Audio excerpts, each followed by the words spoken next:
मैं रवि कुमार, स्वागत है आपका रेनेशा आईएएस में। आज सुबह सुबह दो बड़े अपडेट्स आ रहे हैं। एक पंचायत सचिव से रिलेटेड हैं, विशेष रूप से जेएसएससी मामले में, और दूसरे जो आपके अपडेट्स हैं छठी जेपीएससी के संदर्भ में हैं। तो चलिए पहले अपडेट्स पर हम लोग पहले बात कर लेते हैं।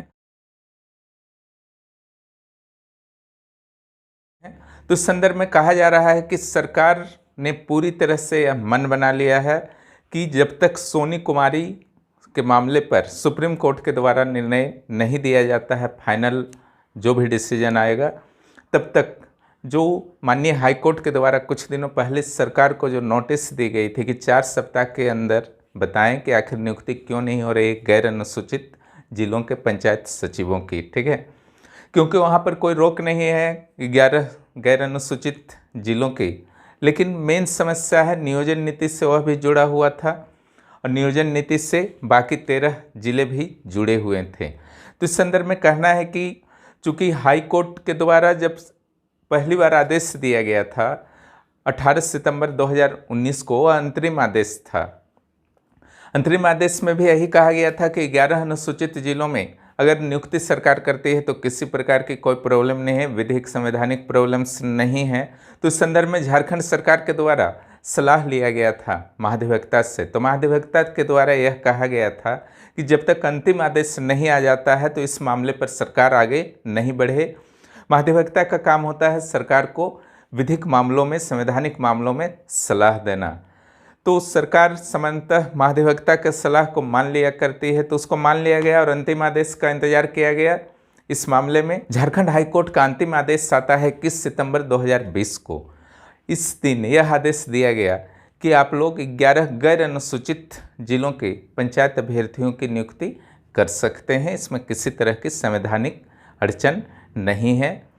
तो इस संदर्भ में भी सरकार विचार कर रही थी कि इस आदेश को किस तरह से पालन किया जाए। इस दौरान जब 2021 प्रवेश होता है तो सरकार के द्वारा फिर से इस मामले पर महाधिवक्ता से सलाह मांगी जाती है 18 फरवरी 2021 को। ओके, फिर महाधिवक्ता ने यह क्लियरली सलाह दिया कि आप लोग सोनी कुमारी मामले का जो सुप्रीम कोर्ट में चूँकि मामला है, इसलिए उस मामले में क्या माननीय सुप्रीम कोर्ट का निर्णय आता है उसे आप लोग इंतजार कर लें, उसके बाद ही इस रिजल्ट को निकालना उचित होगा, क्योंकि उसी नियोजन नीति पर यह नियुक्ति हुआ है जिस नियोजन नीति को हाई कोर्ट के द्वारा खारिज किया जा चुका है, संवैधानिक बताया गया है। खुद राज्य सरकार ने इसे वापस ले लिया है और सरकार के द्वारा इस सिफारिश को लगभग माना ही गया है। हालांकि अब ये देखना दिलचस्प होगा कि आखिर सरकार माननीय हाई कोर्ट के द्वारा जो नोटिस दिया गया है उस संदर्भ में क्या जवाब देती है। तो निश्चित रूप से जवाब में लगभग यही रहेगा कि सुप्रीम कोर्ट में मामला है, राज्य सरकार नियोजन नीति वापस ले चुकी है, लेकिन यह भी स्पष्ट है कि रोक है ना, ऐसा नहीं कि खारिज हो गया है 11 जिलों का, अभी ऐसा कुछ नहीं है, अभी रोक है। लेकिन सिचुएशन यही है कि सोनी कुमारी मामले पर पूरी तरह से अटका हुआ है। वहाँ पर अगर नियोजन नीति बच जाता है तो संभवतः नौकरी भी बच जाएंगे जो भी उस नियोजन नीति से जुड़े हुए हैं, और अगर वहाँ नियोजन नीति नहीं बच पाता है झारखंड सरकार का तो नौकरी का भी बचना काफ़ी टफ लग रहा है। देखिए क्या होता है, तो भविष्य के गर्भ में है। चलिए बात करते हैं छठी जेपीएससी की। जैसा कि 7 जून 2021 को माननीय झारखंड हाईकोर्ट के द्वारा यह आदेश दिया गया था कि जो 326 नियुक्तियां हुई हैं छठी जेपीएससी के माध्यम से वे पूरी तरह से गलत तरीके से हुई हैं, इसलिए फिर से एक नया मेरिट लिस्ट जारी किया जाए 2 माह के अंदर, 8 हफ्तों के अंदर। संभवतः सरकार इस मामले में एक्शन में आ चुकी है, क्योंकि यह वाद विवाद का विषय बना हुआ था कि सरकार अपील में जाएगी या नहीं। अभी भी फिलहाल क्लियर नहीं है कि सरकार अपील में जा रही है या नहीं जा रही है, लेकिन आज रांची के एक न्यूज़पेपर में जो समाचार छपे हैं उसके अनुसार एक पहला स्टेप संभवतः सरकार ने उठा लिया है, क्योंकि छठी जेपीएससी के माध्यम से नियुक्त 104 वाणिज्य कर पदाधिकारियों, जिन्हें सीटीओ भी कहा जाता है, उनके वेतन पर रोक लगा दी गई है, ठीक है। हालांकि वाणिज्य कर विभाग के सचिव का भी इससे इनकार करना है कि किसी तरह के रोक करने का आदेश जो है, वेतन रोकने का आदेश नहीं दिया गया है। लेकिन अलग अलग वाणिज्य कर विभाग से संबंधित कुछ अन्य अधिकारियों का कहना है कि चूंकि हाईकोर्ट का इस संदर्भ में डिसीजन आ चुका है, इसलिए पूरा विभाग जो है वेट एंड वॉच की सिचुएशन में है। लेकिन वस्तु स्थिति यह है कि जितने भी अधिकारियों की नियुक्ति हुई थी छठी जेपीएससी के माध्यम से, तो सभी अधिकारियों के जून माह के वेतन या तो भुगतान हो चुके हैं या भुगतान होने की प्रक्रिया में हैं। लेकिन 104 वाणिज्य कर अधिकारियों के वेतन न तो भुगतान हुए हैं और न ही प्रक्रिया में हैं। जहाँ तक वाणिज्य कर विभाग का कहना है, तो छठी जेपीएससी के माध्यम से जो 104 वाणिज्य कर पदाधिकारियों की नियुक्ति हुई थी, उसकी सूची प्राप्त हुई थी वाणिज्य कर विभाग को कार्मिक विभाग से। ओके, अब कार्मिक विभाग को कौन सिफारिश किया था? जेपीएससी। और जो हाई कोर्ट का डिसीजन है कि रिजल्ट गलत है क्या है, ठीक है, वह भी डिसीजन कार्मिक विभाग के लिए है और किसी भी तरह का निर्देश फिलहाल वाणिज्य कर विभाग को प्राप्त नहीं हुआ है। तो स्थितियां इस तरीके से हैं, लेकिन पेपर में आया है कि वेतन रोक दिया गया है, तो इससे आप मान सकते हैं कि सरकार एक्शन में आ चुकी है। धीरे धीरे अन्य विभागों के अधिकारियों पर भी इसी तरह के एक्शन लिए जा सकते हैं। और यह भी सूचना मिली है कि कुछ अभ्यर्थी जो असफल हो सकते हैं नए रिजल्ट में, किसी न किसी विषय में फेल हैं या हिंदी अंग्रेजी क्वालिफाइंग में बहुत ज़्यादा मार्क्स आए हो, घट जाने से लिस्ट से बाहर हो सकते हैं, तो डबल बेंच के समक्ष जो है उनके द्वारा अपील भी दायर की गई है, जिसका प्रतिरोध निश्चित रूप से उन अभ्यर्थियों के द्वारा किया जाएगा जिनके लिए संभावना है कि वो नए मेरिट लिस्ट में शामिल हो सकते हैं। इस प्रकार जुलाई माह का प्रवेश हो चुका है और लगभग 4 सप्ताह का समय जो है 5 दिनों के बाद समाप्त हो जाएगा। उसके बाद मात्र 4 सप्ताह गवर्नमेंट के पास रहेंगे माननीय हाईकोर्ट के आदेश को पालन करने के लिए।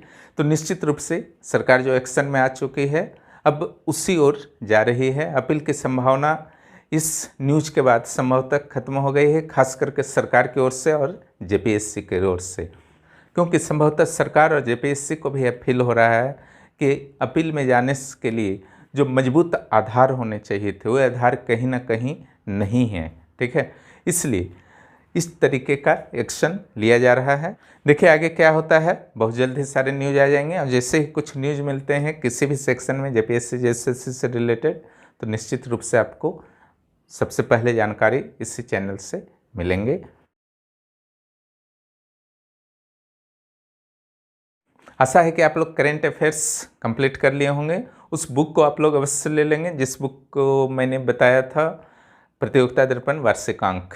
ओके, मोटी वाली एक बुक आती है, उससे आप लोग जरूर ले लीजिए और जैसे जैसे मैं बता रहा हूँ उस तरीके से पढ़िए, फटाफट जो है फिनिश हो जाएगा पूरे साल का करेंट अफेयर्स।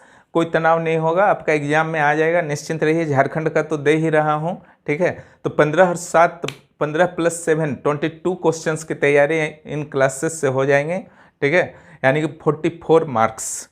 और ये बहुत मायने रखता है, यहाँ पर मार्क्स लाना बहुत टफ होता है, क्योंकि पिछली बार छठी जेपीएससी में जो प्रीलिम्स में हुए थे वहाँ पर करेंट अफेयर्स के क्वेश्चन बहुत टफ थे। योजनाओं के डेट्स तक पूछे गए थे, अब पुराने योजनाओं के 13 के 12 के 14 11, इसलिए कुछ ऐसी घटनाएं होती हैं, कुछ ऐसे कार्यक्रम होते हैं, योजनाएं होते हैं जो काफ़ी पुराने हो जाने के बाद भी अपने महत्व को नहीं खोते हैं और वहाँ से प्रश्न बन सकते हैं, ठीक है। इसलिए सावधानी रखना काफ़ी ज़रूरी है करेंट अफेयर्स को पढ़ने के दौरान, अन्यथा आप ज़्यादा मेहनत भी करेंगे, क्योंकि बहुत सारे ऐसे बुक्स भी मार्केट में मैंने देखे हैं करेंट अफेयर्स के, जहाँ इतना छोटा छोटा और अजीब अजीब करेंट अफेयर्स भर दिया जाता है, जो आप रटने में तो देखिए मेहनत लगेगा ही, है ना। यहाँ से आपका प्रॉब्लम क्या होता है, मेहनत तो आपका लग गया और वहाँ से आता नहीं है, या फिर ऐसा भी होता है कि आप ऐसे चीज़ों को पढ़ने लगे करेंट अफेयर्स में जिसको एग्जाम्स में आने से मतलब नहीं है, और जो इम्पोर्टेंट था उसी को आप नहीं पढ़ पाए, ठीक है। इसी कारण से मैंने समय का अभाव होते हुए भी करेंट अफेयर्स के महत्व को देखते हुए, चूँकि 15 प्रश्न आ रहे हैं नेशनल इंटरनेशनल वाले करेंट अफेयर्स से, मैंने किसी तरह से समय निकाल करके आप लोगों को इस संदर्भ में मार्गदर्शन देने का निर्णय लिया। इसको फॉलो कीजिए, निश्चित रूप से आपको बहुत ज़्यादा लाभ होगा, आप खुद फील करेंगे जब एग्ज़ाम हॉल में बैठेंगे। आज है एंशिएंट हिस्ट्री का जो जेपीएससी पेपर 1 चल रहा था उसके कुछ फैक्ट्स को मैं आज अपलोड कर दूंगा, ठीक है। और कल से जो है मध्यकालीन भारत का इतिहास, दिल्ली सल्तनत शुरू होगा। आप लोग अच्छी तरह से तैयारी कीजिए।